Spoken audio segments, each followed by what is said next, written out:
સુત્રાપાડાના બરુલા ગામે તળાવ જોખમી બન્યાનો મામલો ભાજપ અગ્રણીની ફરિયાદ બાદ કોંગી નેતા પણ આ મુદ્દે મેદાને આવ્યા છે। કોંગી નેતા હીરાભાઈ જોટવાએ બરુલા ગામના તળાવ મુદ્દે આપ્યું નિવેદન। તળાવમાંથી NHAI ના કોન્ટ્રાક્ટર દ્વારા નિયમ વિરુદ્ધ મોટી ચોરી કરાઈ છે।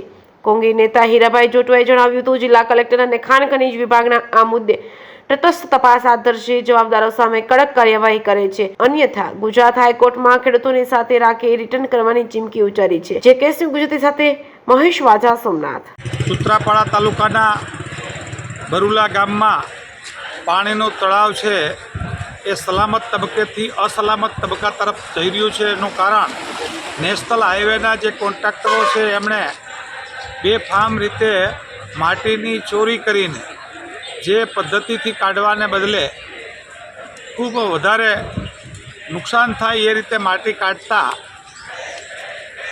હાલ બરુલા તળાવ તૂટીને રસ્તાને નુકસાન થઈ શકે એમ છે, ખેડૂતોને નુકસાન થઈ શકે એમ છે। ત્યારે મારે તંત્રને વિનંતી કરવી છે, કલેક્ટર સાહેબ અને ખાણ ખનીજને, કે આપ બધે જાઓ છો તો જ્યાં ખેડૂતોને નુકસાન થઈ રહ્યું છે, જ્યાં બરુલા ગામને નુકસાન થવાનું છે, ત્યાં જે કોન્ટ્રાક્ટરો છે એમની ઊંડી તપાસ કરી કેટલીક ખનીજ ચોરીના પૈસો ખવાણો છે, કેટલીક ખનીજ ચોરી થઈ એમની ઊંડાણથી તપાસ કરે અને ઊંડાણથી તપાસ નહીં કરે તો આ બાબતે ખેડૂતોની જે રજૂઆત છે એ મુજબ આગળ જઈને હાઈકોર્ટમાં રીટ દાખલ કરવી પડે એટલું મોટું નુકસાન થઈ રહ્યું છે। ત્યારે બરુલા ગામના તળાવ બાબતે કલેક્ટર સાહેબ, ખાણ ખનીજ ખાતું અને તંત્ર તાત્કાલિક એમની ઊંડાણથી તપાસ કરે અને લોકોને ન્યાય આપે એવી મારી અપીલ છે।